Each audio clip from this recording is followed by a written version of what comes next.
ว้าวพุ่นพี่น้องเครื่องบินจั่วๆอยู่เทิงฟ้าพุ่นอ่าเอ้าบรรยากาศยามเช้าพี่น้องเอ้ยเอ่อมาอยู่บ้านหนองบองสิไปถามเยี่ยมยามถามข่าวไปเยี่ยมยามถามข่าวหนองบองว่าว่านนี่เพิ่นไปช่วยเรียกว่าฝนเนาะแล้วก็อ่าคือว่าเก็บกาแฟเสียหยังบ้านนี่ก็สิเป็นจั่งใดเนาะมื้อนี้ถือว่าเพิ่นก็พักผ่อนอยู่พี่น้องเอ้ยอ่าสบายดีพี่น้องเอ้ย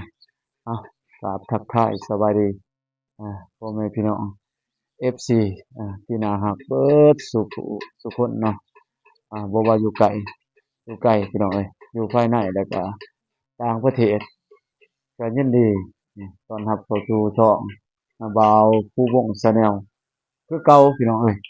คือเดิมเอ้าอ่ไปเบิ่งว่ามื้อนี้น้องบ้องเฮ็ดหยังหรือว่าเพิ่นมีเวียกกิจกรรมหยังแหน่เนาะเพราะว่าวานนี้ก็เพิ่นไปช่วยเก็บกาแฟเสียหยังบ่าวฝนแล้วก็ทีมงานบ่าวเตียงทองเนาะเออคือว่าเห็นบ่าวตูนแล้วก็บ่าวฝนบ่คือว่าเป็นจั่งใดล่ะเป็นเรื่องเท็จจริงบ่หรือว่าคอนเทนต์เนาะพี่น้องเนาะตามบ่าวเองสังเกตว่าคืออยากมีส่วนเรื่องจริงแหน่คอนเทนต์แหน่เนาะผสมผสานกันก็เออเป็นแต่น่าติดตามเนาะพี่น้องเนาะสิพาพี่น้องไปเบิ่งนำกันโอ้ยโอ้อากาศแดดดีแท้เว้ยมื้อนี้คักแท้อากาศนี่เพิ่นโอ้โอ้โธ่คือคักแท้บัดนี้อนามัยบัดนี้แม่นบ่เนาะเนาะโอ้คือว่าขนาดแท้ว่าพู้นว่านนี่ก็คือว่าเฮ็ดเวียกอีกมื้อนี้เป็นจั่งใดมื้อนี้สบายดีเนาะโอ้พักผ่อนบ่มื้อนี้อาว่านนี่เลิกมาเพิ่นมาส่งฮอดเรือนจักโมงแล้วบ้านนี่บ่น้องบอกหวาแดงๆจักหน่อยบ่น้องมองก็ไปซอยเวียกเนาะบ้านนี้เนาะ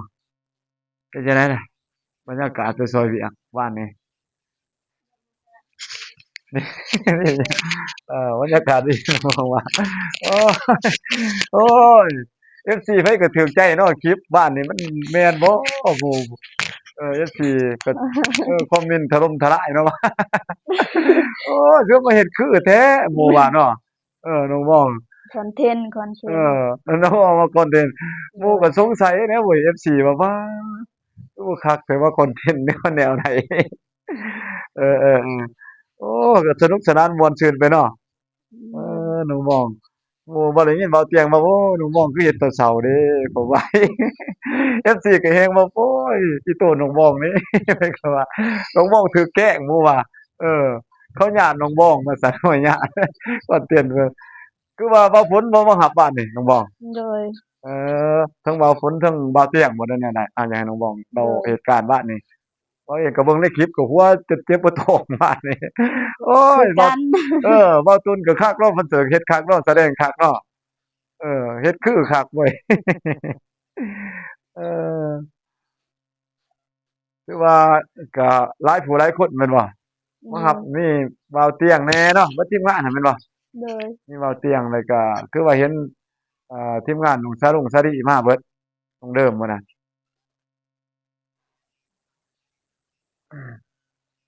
เอ้าก็ว่าอิหยังล่ะไปก็เฮ็ดหยังแหน่พะนี่เก็บกาแฟเสียหน้ากาแฟเว้าฝนเป็นจังไดกาแฟเว้าฝนหลายบ่ร้ายงามอยู่บ่ล่ะหมากงามเป็นจั่งใดล่ะงามคือจะว่ากระดุกเป็นหมากรุกดีเนาะ โดยเออๆๆฝากลูกดีนี่แหละน้องมองว่าไปเก็บ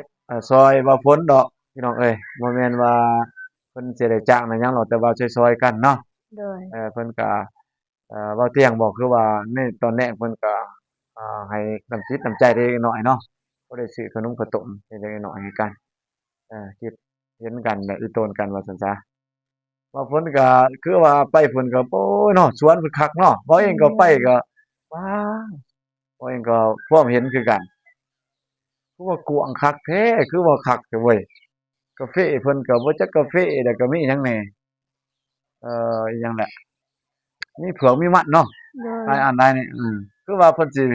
ได้ยินเว้าเตียงเว้าไว้เว้าเตียงว่าเอานุ่งว่าสิแบ่งให้กันเด้อ โอ้ยเพิ่นได้ยินว่าฝนว่าห้วยคันเอานี่แบ่งให้เด้อเด้อตัวนี้ว่าซั่นรับผิดชอบเด้อว่าเพิ่นว่า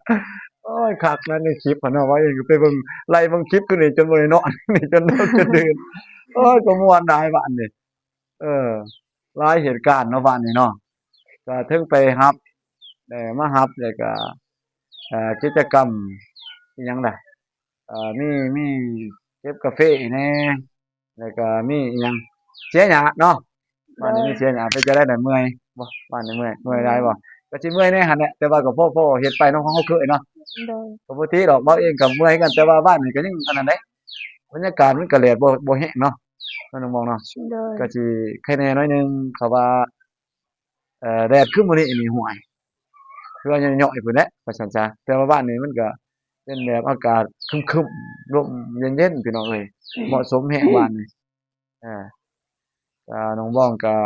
ได้ไปเก็บมันได้หลายปานใด ได้มากาแฟได้บ่ผู้หนึ่งได้คู่หนึ่งเนาะเออคือว่ากาแฟกาแฟไอซิคนได้คนหนึ่งกาแฟไอตูนบ่เต็มคู่อ๋อเก็บเทิงกาแฟบ่ผลบ่โดยโอ้ตอนไหนไปเก็บกาแฟบ่ตุนอีกตอนแดงอ๋อมาแต่สวนบ่ผลหั่นบ่ๆโดยโอ้ไปเก็บซอยบ่ตุนอยู่ใกล้ๆหั่นติแคโดมป์เฮือนยเพิ่นเนาะอยู่หน้าเรือนบ่ตุนเพิ่นมีสวนอยู่แคมป์เฮือนเลยแคมป์บ้านเลยติดบ้านเลยพี่น้องเอ้ยก็ได้คุหนึ่งคือกันบ่เออก็พอดีว่าจังได้กลับบ้านกลับช่องว่างๆวันนี้ก็ถือว่าม่วนหั่นแหละบรรยากาศบ้านนี่ก็ถือว่าดีหลายเว้าเองก็ไปสระแหน่ ขึ้นมาอยู่เทิงเรือนไปน้องบองมาขึ้นเฮือนบ่ขึ้นเฮือนเอ็นงกก็คือจะเต็มแล้วงกบ่น้องบองเชิญขึ้นมาเล่นเทิงเฮือนเพิ่นพี่น้องเอ้ยก็มีทั้งเอื้อยของน้องบองที่เพิ่นวันนี้ถือว่าเป็นวันพักผ่อนของเพิ่นนั่นแหละพี่น้องเอ้ยอ้าวนี่แหละนั่งอยู่นี่พี่น้องเอ้ยป๊าดน้องบองนี่เพิ่นเอาน้ำมาอ่าครับมาให้บ่าวอาน้ำนี่เพิ่นได้นี่สิแม่นแต่มื้องานโดยนางบ่มื้องานก็ เตรียมซื้อมาให้บ่เที่ยงซื้อให้ก็หลายเติบเนาะหลายหลายแพ็กเติบพี่น้องเอ้ยน้องบองก็มื้องานเพิ่น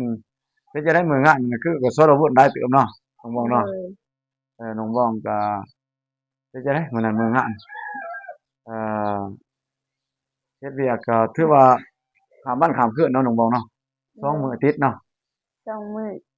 2มื้อแล้วก็ในคืนมื้อนั้นก็น้องบองก็เขาก็ฉลองกันจังซี้แม่นบ่เป็นประโดยจำเนาะโดยขึ้นเฮือนไผก็ประมาณนี้แม่นบ่โดยเอเพิ่นเฮ็ดก็สิบ่คือกันพี่น้องเอ้ยเพราะว่าแต่ละบ่อนแต่ละเขตเพิ่นก็นับถือฮีตของประเพณีแตกต่างกันไปพี่น้องเอ้ยแต่ว่าหนองบองทางบ้านของหนองบองก็สมควรม่วนสุดก็สิแม่นหนองนะอันนี้ตามบ่าวสังเกตเบิ่งนั่นคือมื้อโอ้ยก็ถือว่าเป็นสีสันเนาะเนาะเออลงไปนะหั่นบ่นะเลยน้องนะม่วนเออได้มาร้องเพลงสาวเสียงขวางอีกโอ้มาร้องเพลงอีกแม่นบ่คนมาเบิ่งบักหลายๆเพิ่นร้องเพิ่นเต้นอาร้องม่วนอยู่เพิ่นร้องใส่ไมค์เขาแหน่บ่โดยใส่ไมค์แล้วก็อาสิตู้ดังขนาดโอ้เนาะเว้าเองเพบ่เห็นเนาะลงแบบสาวเสียงขวางคาราโอเกะมันโอ้มี2เพลงเพิ่นร้องกับเพลงอันนั้นเพลงใดเนาะบ่ชื่อละโอ้สาวหัวเสโอ้เจ้าพ่อสิอีกโดยโอ้เพิ่นก็เก่งเด้อคือซั่นเนาะเพลเพิ่นก็งสาวหัวเสกับสาวเสียงขวางเพิ่นร้องร้องสุดเพลงเลยบ่ทุกเพลงป๊าแล้วก็เต้นพี่น้องเอ้ยไปนโอ้ทั้งร้องทั้งเต้นเลยเต้นเทิงนักร้องแล้วเต้นเทิงนักเต้นอีกนำกันเลยผู้เดียวกันเนาะผู้เดียวเพิ่นนั่นแหละโอ้เต้นพิเศษคักพี่น้องเอ้ยคนแตกบึ้นๆเลยซ้ำเบิ่งอันนั้นเลยคนเบิ่งโทรทัเต็มศน์ก็บ่ปานคนเบิ่งนี่เต็มหมดเลย โอ้เราก็เก่งถือว่า เบิ่งเราก็คือว่าสิอันนั้นเนาะบ่ถือว่าเก่งเลยน้องบองบางคนนี่บ่ว่าแต่เราดอกแต่อ้ายเองนี่ก็ยังเบิ่งโทรศัพท์นี่ร้องก็ยังบ่ถึกคือกันเราจื้อได้ร้อง2เพลงได้นี่ถือว่าเก่งเลยเนาะเบิ่งเราคือสิบ่จื้ออะนะเราร้องเพลงก็จื้อเลยได้ถือว่าเก่งสมควรเออเนาะเออๆๆน้องบองนี่เคยร้องเพลงอยู่บ่น้องบองอา อืมบ่เคยบ่บ่ร้องได้อยู่บ่ล่ะร้องแบบน้องนะอะบ่บ่ได้บ่ว่าเวลาสุดเก่งแล้วน้องนี่ร้องบ่ได้อาบ่เคยร้องเพลงเนาะโดยมีแต่ฟังไปธรรมดาแม่นบ่มีแต่ว่าฟังธรรมดาก็เอแล้วฟังเอาพี่น้องเอ้ยแต่ว่าสิให้ร้องคือได้ก็เต้นคือน้องนะนี่มันก็บ่แม่นสไตล์หรือว่าบ่แม่นบุคลิกของน้องบองพี่น้องเอ้ยน้องบองก็สิเป็นคนแบบเรียบๆอีกแบบหนึ่งของเพิ่นว่าซั่นซะถ้าเป็นแบบน้องนะนี่ก็บุคลิกแล้วก็อีกแบบหนึ่งเนาะ ก็โดยสนุกสนานเฮฮาปาร์ตีแบบแนวตลกว่าซั่นซะแต่ว่ามันก็บ่คือกันนะบุคลิกพี่น้องเอ้ยมันก็ต่างกันไปอาเราเองก็มื้อนั้นถือว่าจักมื้อแหละเพิ่นได้จังได๋เด้อได้ละอากันเติบเติบบ่เขาสิให้น้องเว้าเล่าสู่ฟังมื้อที่เฮาฉลองนั่นแหละฉลองย้อนหลังคืนสิเล่าย้อนหลังคืนมื้อก็ไปขึ้นแจ้งเรือนก็แจ้งอยู่ว่าคืนที่2คืนคืนคืนที่คืนที่วิทย์หนึ่งหั้นมื้อเที่ยงคืนที่หนึ่งหั้นคืนที่หนึ่งก็คืนที่หนึ่งก็คือแบบว่าคืนที่สมมุติคืนที่หนึ่งแบบว่าคืนที่มื้ออื่นสิจัดงานเลยเออแต่ว่ามื้อนี้นี่แต่ว่าคืนมื้อนี้นี่แม่นน้องได้รับใช้แบบผู้ที่จะมารับใช้มื้ออื่นประมาณอ๋อนี้อาๆๆแล้วก็อยู่นำฮอดสอดแจ้งแล้วก็คืนที่สองคือทีมงานมาคืนนั้นก็อยู่สอดแจ้งอ๋อส่งคืนซ้อนเฉพาะว่า อาน้องมองก็สิเมื่อยสมควรพี่น้องเอ้ยบ่ว่าหรอกก็เขาอยู่นี่บ่ได้นอนนี่คืนเดียวหั้นก็มื้ออื่นมานี่ก็ส่งโรงเซงเองเลยเนาะเพราะว่านี่ก็ย้อนว่าน้องก็อดทนหั้นแหละเพราะว่าคันสิบ่รับแขกในมื้อคืนวันอาทิตย์นั้นมันก็บ่เป็นเนาะก็จำเป็นได้อยู่แม่นบ่ก็สิโดคิดหลายยอย่างแหน่แม่นบ่อา โดยเออๆๆแล้วก็ส่วนคืนที่2มาก็ทีมงานแหน่เนาะมาก็เทิงกลางเว้นกลางจนฮอดนอกจากทีมงานเมื่อแล้วน้องๆก็ยังได้รับแขกอยู่ในบ้านในเมืองอีกเนาะโดยถือว่าเป็นญาติพี่น้องที่เพิ่นมาเฮ็ดห้องน้ำซอยบ่มาจับนั่นจับนี่ปรับดินปรับดอนเนาะหลายอันเนาะที่เพิ่นมาซอยตอนสิเกิดเป็นเรือนหลังนี้หั้นนะพี่น้องเอ้ยเพิ่นก็ต้องได้ตอบแทนบุญคุณแต่ว่าอึดอยู่อึดนอนนั่นก็อดเอาแต่พอว่าวมาหามื้อต่อมามื้อที่3อะบ่เห็นว่าจะน็อกเลยมาอันถามนี้คือว่าเออ แบบว่าแบบอันนั้นคือว่าพอดีคืนนั้นน้องก็อยู่ฮอด4โมงยังแล้วก็พอดีฮอด5โมงยังนั่นก็ยังค่ำคือกันบ่ทันได้แจ้งแต่ว่าน้องก็อนามัยประกวดคนเดียวแล้อ๋อวก็หลานสาวก็ถามว่ายังค่ำอยู่บ่ย้านบ่นั่นน่ะแต่ว่าอ๋อเผื่อมื้ออื่นเช้านี้น้าสาวก็สินอนเต็มที่เลย อ๋อให้ประกวดคืนนี้ให้มันให้แล้วมันแล้วเลยเนาะมื้ออื่นโดเราก็ยถ้ากวดผู้พักผ่อนเดียวถ้าจัดโต๊ะตั้งแล้วก็อ๋อล้างตีนมือแล้วน้องบ่นอนเลยบ่นอนจนที่อ้ายว่าน้องก็บ่ได้ยินบ่ติดอกอ้ายก็บ่รบกวนรู้จักแหละอ้ายก็เข้าใจแหละว่ามันก็เมื่อยแหละเนาะคนเราเพราะว่าเราเฮ็ดเวียกทั้งเว้นทั้งคืนนี่2มื้อติดนี่น็อกเลยแหละว่าง่ายๆน่ะปลุกนี่ก็แม่นได้ยินแต่หูแล้วก็สิลุกบ่ได้แล้วแบบมันโดเมื่อยยแรงมันแบบเพลียมันสุดๆอะเพลียร่างเอกายอมันเพลียแรงเพลียแรงแต่ว่าก็ผ่านมาหลายเนาะก็ชมเชยน้องที่ว่าต้อนรับเข้าสู่พวกอ้ายพวกเว้าเสียงทองก็ประทับใจหลายเนาะในมื้อนั้นก็ได้เต้นนำวงเนาะ จักโดยหลายหอบเติบเนาะน้องเว้าเนาะเว้าเองก็เลยเต้นคือกันมื้อนั้นก็มีเว้าเตียงเองก็ได้ฟ้อนนำวงมื้อนั้นเนาะก็คือ FC ก็จะได้เห็นในคลิปอะเนาะ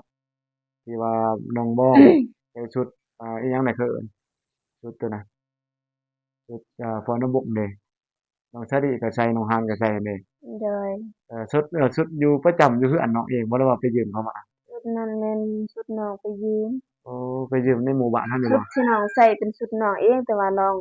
ชุดที่น้องสลีกับน้องฮานน้องฮังหรือว่าน้องฮานใส่ฮานฮานบ่อัน้องฮานนนั้นน้องให้ยืม อ๋อยืมเขาเออๆๆถือว่าก็ เรียบดีเนาะเสีโดยงเรายจั่งใดน้องก็ขอบใจอ้ายหลายๆเด้อที่ แบบเสียค่าตู้ให้ เลยบ่เป็นหยังล่ะแต่ว่าอิหยังล่ะตัวนี้นี่แม่นอิหยังล่ะชุดตัวนั้นนั่นไปไปซื้อเอาต่างหากบ่ได้เขาตำไว้ผูกเอง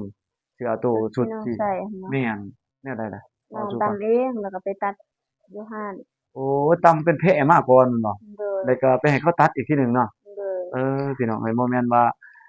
หาซื้อท้องตลาดก็สิหายากเนาะบ่มีเนาะบ่มีบ่มีเลยพี่น้องเอ้ยมีแต่เพิ่นเฮ็ดตำเป็นผาเป็นผืน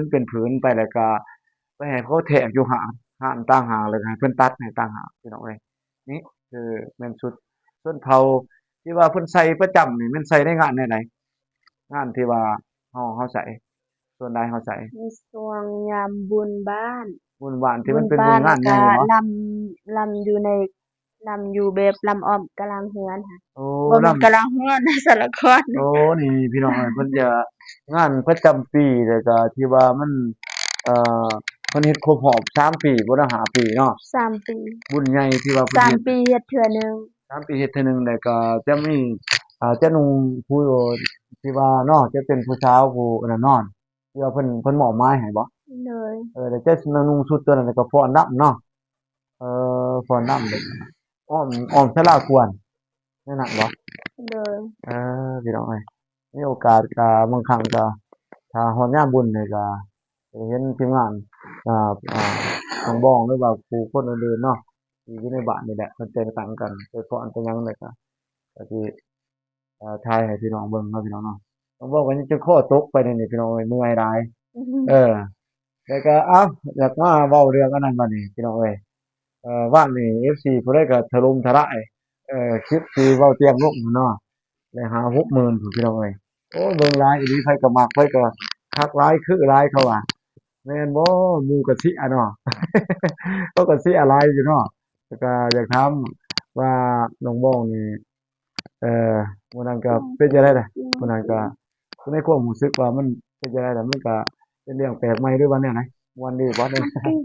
คิดว่าในคอนเทนต์ตัวนั้นน่ะนะตัวนี้ก็เป็นคอนเทนต์เนาะพี่น้องเนาะแต่ว่าสิเป็นเรื่องตัวนั้นก็เทิงเบาเตียงเทิง FC ก็อยากให้ร่วมกันเบิ่งซื่อๆหั้นแหละหากแต่ว่าเรื่องความบังคับนี่มันก็บังคับบ่ได้แหล้วเนาะต้องโดบอกยเนาะต้องให้เขาศึกษากันว่าเพิ่นมีนิสัยใจคอถือกันบ่แนวใดก็จังว่ากันอนาคตพุ่นเนาะพี่น้องเอ้ยแต่ว่ามื้อนั้นเพิ่นเฮ็ดเป็นคอนเทนต์เนาะให้ โดย FC ได้เบิ่งเออถ้าว่ามันสิเป็นจริงหรือจั่งใดในอนาคตนี่ก็บ่ทันว่าตัวนี้ก็บ่ฮู้เนาะเว้าเรื่องอนาคตมีไผสิฮู้ได้ดอกพี่น้องเอ้ยแต่ว่าเพิ่นก็อยากให้เอ่อน้องบ้องหั่นแหละอ่าแสดง ขนาดเบิ่งเรื่องคอนเทนต์มื้อนั้นก็แนวใดล่ะม่วนสนุกสนานดีบ่ก็ม่วนอยู่แต่ก็เอ่อแนวใดก็ก็แบบตลกไปตลกกันไปเนาะสนุกสนานไปเนาะเลยอาๆผู้ใดอันนั้นเป็นผู้กำกับไผได้เอาแต่งเป็นเรื่องมาให้เนาะบ่แต่งเที่ยงเรื่องเมื่อคืนนี่บ่เออบ่แม่นเมื่อคืนเมื่อวานนี่มื้อวานนี่ก็บ่มีไผแต่ว่าคแบบอยสิแบบจับคือแบบเฮ็ดเองเลเอยอเออก็บ่มีไผบอกก็คือแบบน้องมีก็แต่ว่าเฮ็ดไปทีมซื่องานเบาตูนแหน่แล้วเบานุ่งแหน่เนาะแล้วก็มีแต่มีเบาเตี้ยงแล้วก็ ไปได้เบาเจ็บเนาะเบาเจ็บแล้วก็เบาฝนเนาะแสดงนำกันหั้นนะในทีมงานเพราะเองก็เบิ่งจนดึกคือกันได้ขึ้นนี่ก็คือว่าผู้เบิ่งเนาะเบิ่งลบไปลบมาหลายหนเว้าเองก็ได้ว่าคือว่าคักแท้ว่าบ่ตุนแสดงคือคักบ่ตุนโอ้เว้าเองก็บ่ยอมรับเลยบ่ตุนๆแสดงเป็นคือว่าแสดงกับไอ้ณอยู่บ่นี้แหละเออเนาะเฮ็ดคือเนาะโดยบ่ตุนเราเป็นคนแบบเขาเอิ้นว่าพี่น้องไอ้คาแรกเตอร์ของเราหั้นน่ะบุคลิกของบ่ตุนนั่นเวลาเราออกกองมันสิมีความสง่าเดะเนาะเฮาเบิ่งสีหน้าแววตาเรามันคือเป็นนักแสดงเลยเด้อว่าง่ายๆว่าบ่ตุนนี่ แม่นดียอมรับเลยตัวนี้คือเลยนะเห็นได้ก็คือบ่ตุนแล้วมันคู่คนแนวนั้นฉันบุคลิกเลาหลายบ่ตุนเด้อผู้ลักษณะเด้อพี่น้องเอ้ยแต่ก็บ่าวพ้นอีกผู้หนึ่งประกอบใส่กันบ่าวพ้นก็สวมบทบาทเป็นเฒ่าแก่ใหญ่เนาะเพิ่นก็ในความเป็นจริงเพิ่นก็เป็นคนนั่นน่ะแหน่บุคลิกเพิ่นก็อบอุ่นเนาะอบอุ่นได้เป็นแบบผู้ใหญ่แล้วก็เพิ่นก็ลักษณะเพิ่นก็เป็นอันนั้นแหน่เนาะเป็นแบบเฒ่าแก่แหน่เขาก็เลยจัดให้เพิ่นเป็นเป็นแบบนครนี่แหละพี่น้องเอ้ยซีรีส์สั้นๆให้เบิ่ง แต่ว่าก็บ่าวเองก็ไปเบิ่งนี่ถือว่าถูก FC ก็ชอบใจหั้นแหละว่าง่ายๆซะมักสนุกสนานไปนำกันคอมเมนต์ก็ถล่มทลายไปไล่เบิ่งคอมเมนต์ในคลิปของบ่าวเตียงหั่นนอกจากเบิ่งคลิปแล้วว่าซั่นซะม่วนแล้วก็ยังได้ไปเบิ่งคอมเมนต์อีกก็เขาก็ยอดในมุมที่ดีนะให้กำลังใจน้องบองให้กำลังใจเบาตูนให้กำลังใจเบาฝนเนาะนี่ก็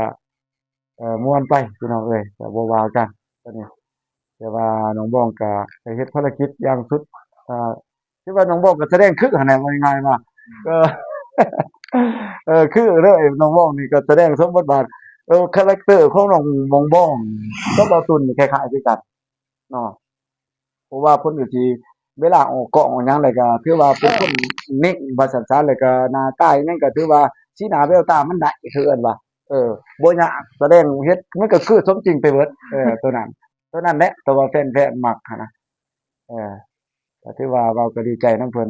ที่ว่าเว้าเตียงเลยเออมาเอาพวกน้องๆนี่ไปช่วยเวียกหั้นแหละแต่ว่ามื้อนี้เพิ่นก็ว่าจังได๋เว้าเตียงเพิ่นบ่ได้ว่าจังได๋บ่ได้ชวนไปไสติมื้อนี้ แต่ว่ามีกิจกรรมคือกับบ้านนี่บ่ทันว่าเนาะโดยพอเที่ยงก็ยังเมื่อยอยู่แหละตามเบิ่งเพิ่นก็เพลียเพิ่นก็บ่เคยออกแลกออกนายจักเทื่อบ้านนี่เพิ่นก็บุกไปเสียหญ้าเสียยุงนำกันคือเห็นนั่นแหละน้องบอกเอ้ยเพิ่นก็บ่เคยเฮ็ดเพราะว่าเพิ่นก็เป็นเคยเฮ็ดแต่เป็นเคยอิหยังล่ะเพิ่นว่าเฮ็ดไร่เฮ็ดนาได้เพิ่นว่าเพราะว่าอยู่บ้านทุ่งแต่ว่าเฮ็ดไร่เฮ็ดสวนน่ะเพิ่นก็บ่เป็นเนาะคือกันกับบ่าวนี่แหละบ่าวเองก็เรื่องเฮ็ดสวนนี่บ่ถนัดมีแต่เคยเฮ็ดนาซื่อๆเพราะว่าบ้านบ้านนี่ทั้งทุ่งเด้ เป็นคืออันนี้หยังเป็นบ้านทุ่งบ้านทางใต้มันสิผู้เป็นบ้านผู้นี่มันบ่มีสวนเว้าง่ายๆมีแต่นาเกิดมาก็แม่นเฮ็ดนาโลดพุ่นน่ะหากเป็นพอไหร่เปล่านี่ถือว่าไหลอยู่แต่ว่าเฮ็ดสวนนี่ก็ยังก๊อกๆแก๊กๆแหน่ก็บ่ถนัดปานใดอาก็ถือว่าครบทีมงาน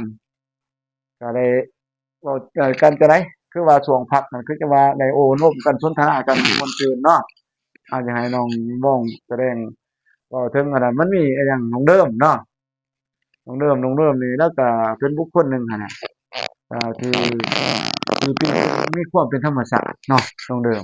เออโดยแล้วก็แบบบ่ปรุงแต่งว่าซั่นซะเฮาเบิ่งเรื่องห้อยยิ้มเรื่องการปากเว้าเลาเป็นธรรมชาติตัวนั้นแหละ FC ก็หลายคือกันพอๆกับน้องบองคือกันน้องบองกับน้องเดิมนี่ใกล้เคียงกัน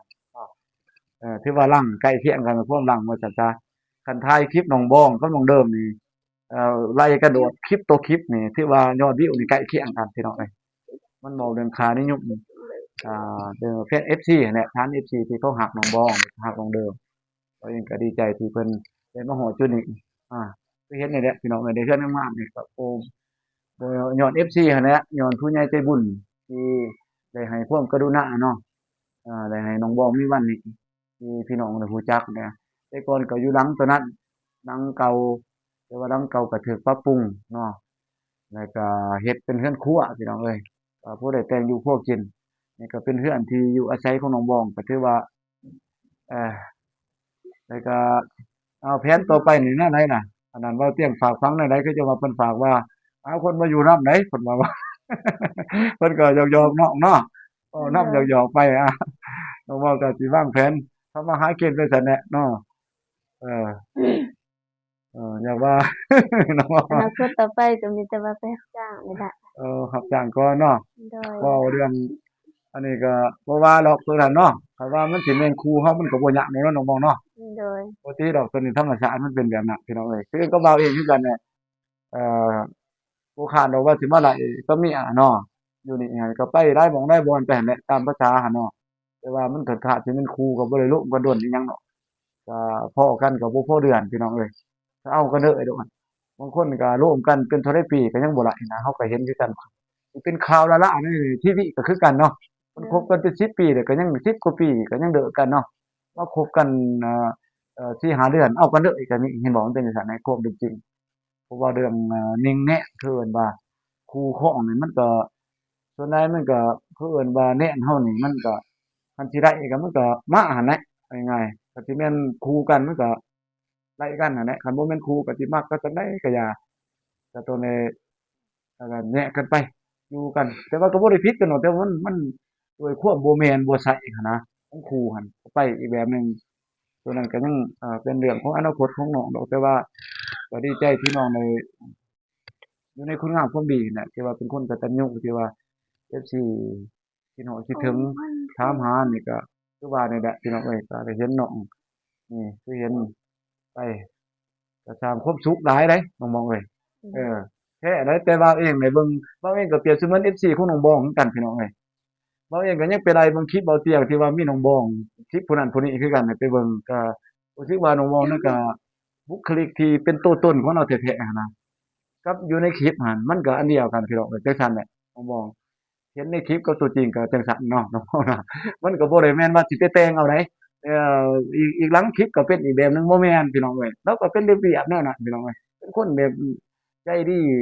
ต้อนรับเข้าสู่เป็นแบบบ่รังเกียจกันหั้นนะให้เกียรติผู้นั้นผู้นี้